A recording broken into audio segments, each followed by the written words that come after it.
अस्सलामुअलैकुम दोस्तों, मेरा नाम है सईद यूसुफ और आप देख रहे हैं समय टीवी। दोस्तों, हमारी ज़मीन एक ऐसा प्लेनेट है जहां पर आपको बेहद गर्मी से लेकर बर्फ जैसी ठंडी जगह देखने को मिल जाएगी। लेकिन इस ठंडी जगह के जानदार को अगर हम किसी भी हाई टेम्परेचर वेदर कंडीशन में रखें तो इस जानदार के लिए ज़िंदा रहना मुश्किल हो जाएगा। तो क्या दुनिया में कोई ऐसा जानदार मौजूद है जो इतनी गर्मी के साथ साथ नॉर्थ और साउथ पोल के वेदर कंडीशन में भी सरवाइव कर सके? तो आपको ये जानकर हैरानी होगी कि ऐसा एक जानदार दुनिया में मौजूद है। और सिर्फ इतना ही नहीं, बल्कि ये जानदार हमारे बीच ही मौजूद है। अब आप लोग ये बोलेंगे कि ये क्या बकवास कर रहा है। अगर ये जानदार इतना ही कॉमन होता तो आज तक हमें ज़रूर इसके बारे में पता होता। तो इसीलिए इस वीडियो को एंड तक ज़रूर देखना, क्योंकि इससे आपको इसके मुताल्लिक जितनी भी इंफॉर्मेशन और डाउट्स होंगे सब क्लियर हो जाएंगे। तो चलिए शुरू करते हैं। इस जानदार का नाम है टार्डिग्रेड और इस जानदार की खोज एक जर्मन जियोलॉजिस्ट जोहान ऑगस्ट ने 1773 में की थी। इस जानदार की मौसमी तब्दीली को बर्दाश्त करने की सलाहियत को सुनकर आप भी हैरान रह जाएंगे। इस जानदार का साइज 0.5 से 1 मिलीमीटर तक होता है और इनके 8 पाँव होते हैं और इनका डाइजेस्टिव सिस्टम भी होता है। अब ये तो काफ़ी हद तक आपको ज़मीन के छोटे जानदारों की तरह लग रहा होगा, लेकिन ऐसा बिल्कुल भी नहीं है। हमारी ज़मीन की सबसे लोएस्ट टेम्परेचर वाली जगह ओमियाकोन, जहाँ का एवरेज टेम्परेचर -50 डिग्री सेल्सियस है, वहाँ पर ये जानदार आराम से ज़िंदा रह सकता है। एक्चुअली ये टेम्परेचर इस जानदार के लिए कुछ भी नहीं। जैसा कि हम जानते हैं कि -273 डिग्री सेल्सियस को एब्सोल्यूट ज़ीरो टेम्परेचर कहते हैं, क्योंकि इस टेम्परेचर पे एटम्स के मोशन में भी रुकावट आ जाती है। लेकिन इससे सिर्फ 1 डिग्री ज़्यादा टेम्परेचर पे भी ये जानदार अपने आप को ज़िंदा रख सकता है। इतनी ज़्यादा ठंड का ये मतलब नहीं कि ये टार्डिग्रेड सिर्फ लो टेम्परेचर में ही ज़िंदा रह सकता है। नॉर्मली वाटर 100 डिग्री सेल्सियस पे बॉयल होता है, मगर टार्डिग्रेड्स 150 डिग्री सेल्सियस टेम्परेचर पे भी सरवाइव कर सकता है। समुंदर की सबसे गहरी जगह मैरियाना ट्रेंच में पानी का दबाव समुंदर के नॉर्मल एटमॉस्फेरिक प्रेशर से 1000 गुना ज़्यादा होता है। वहाँ पर भी ये इतने भयानक दबाव को बर्दाश्त कर सकता है। इसके अलावा टार्डिग्रेड का जिस्म ह्यूमन बॉडी से 100 गुना ज़्यादा आयनाइजिंग रेडिएशंस को बर्दाश्त करने की सलाहियत रखता है। लेकिन इस जानदार की सबसे बड़ी खासियत ये है कि टार्डिग्रेड्स बिना खाए पिए तकरीबन 40 साल तक ज़िंदा रह सकता है। बिना खाए पिए इतने साल तक ज़िंदा रहने के प्रोसेस को क्रिप्टोबायोसिस कहते हैं। इस कंडीशन में टार्डिग्रेड्स अपने जिस्म में होने वाले मेटाबॉलिक प्रोसेस को बंद करके अपने जिस्म को डिहाइड्रेट कर देता है, यानी पानी की मिकदार को कम कर देता है। इस सिचुएशन में इसके जिस्म में सिर्फ 3% तक ही पानी होता है। इस कंडीशन में इस जानदार को किसी भी किस्म की एनर्जी की ज़रूरत नहीं होती।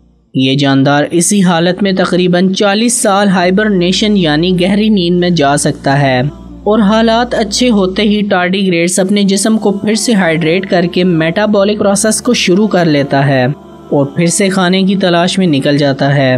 टार्डिग्रेड प्लानेट सेल में मौजूद फ्लूइड, बैक्टीरिया और अपने साइज से छोटे टार्डिग्रेड्स को खाते हैं। इन जानदारों का लाइफ स्पैन 100 साल से भी ज़्यादा होता है।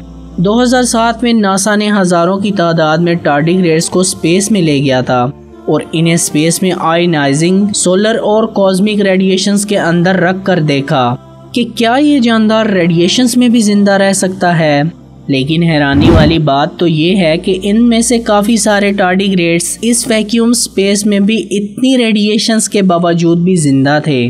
तो ज़रा सोचे, स्पेस ऐसी जगह है जहाँ ना तो पानी है और ना ही हवा और ऊपर से जानलेवा रेडिएशंस। इसके बावजूद ये जानदार बिल्कुल ठीक था। साइंसदानों के मुताबिक ये जानदार इस दुनिया का सबसे पुराना जानदार है। इतने अलग अलग और ख़तरनाक वेदर कंडीशन में सरवाइव करने की वजह से इस जानदार का डीएनए बहुत ही अजीब और दुनिया में मौजूद जानदारों से बिल्कुल अलग है। जैसा कि मैंने वीडियो के शुरुआत में बताया था कि ये जानदार हमारे दरमियान ही मौजूद है, लेकिन साइज़ में इंतहाई छोटा होने की वजह से हम इसे देख नहीं सकते। ये जानदार ज़्यादातर घास में पाए जाते हैं। अगर आपके घर के आसपास ज़मीन पे घास मौजूद है तो वहाँ पर टार्डिग्रेड्स होने के चांसेस बहुत ज़्यादा हैं। अगर आप टार्डिग्रेड्स को देखना चाहते हो तो सबसे पहले आपको कुछ घास कलेक्ट करना होगी, जिसे एक डिस्क में पानी के साथ डुबोकर कुछ घंटों के लिए रखना होगा। और इसके बाद घास को इस डिस्क से निकालकर घास में मौजूद सारे लिक्विड को निचोड़ना होगा। घास में मौजूद सारे लिक्विड को निचोड़कर किसी ट्रांसपेरेंट डिस्क पर रखना होगा। और इसके बाद आपको ज़रूरत होगी तो सिर्फ एक माइक्रोस्कोप की, जिसकी मदद से आप टार्डिग्रेड्स को ज़रूर देख पाओगे। लेकिन ये टार्डिग्रेड्स इतने कम टेम्परेचर और इतनी गर्मी में कैसे जिंदा रह सकता है? क्योंकि लो टेम्परेचर में किसी भी जानदार के सेल में आइस क्रिस्टल बनने लगते हैं, जिसकी वजह से बॉडी के हिस्से जमकर टूटना शुरू हो जाते हैं। लेकिन पानी में मौजूद ज़्यादातर जानदार अपने जिस्म में एंटी फ्रीज लिक्विड बनाते हैं, जिससे बर्फ के जमने का पॉइंट 0 डिग्री से भी नीचे चला जाता है। लेकिन टार्डिग्रेड्स में ऐसे एंटी फ्रीज लिक्विड मौजूद ही नहीं।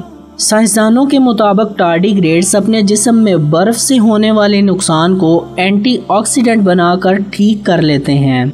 लेकिन दूसरी तरफ 150 डिग्री सेल्सियस में जहां सेल मेम्ब्रेन जलकर राख बन जाती है, इस टेम्परेचर में भी टार्डिग्रेड्स जिंदा रहता है।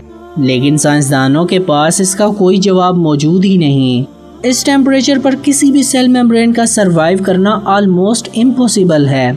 और साइंसदान टार्डिग्रेड की इस खूबी के पीछे साइंटिफिक रीज़न को ढूंढने में लगे हुए हैं, जो हो सकता है मुस्तकबिल में हम इंसानों के लिए मददगार साबित हो और हम सभी ख़तरनाक माहौल में भी ज़िंदा रह सकें, जहां इतने ख़तरनाक वेदर कंडीशन में सरवाइव करना इस दुनिया में किसी और जानदार के लिए नामुमकिन है।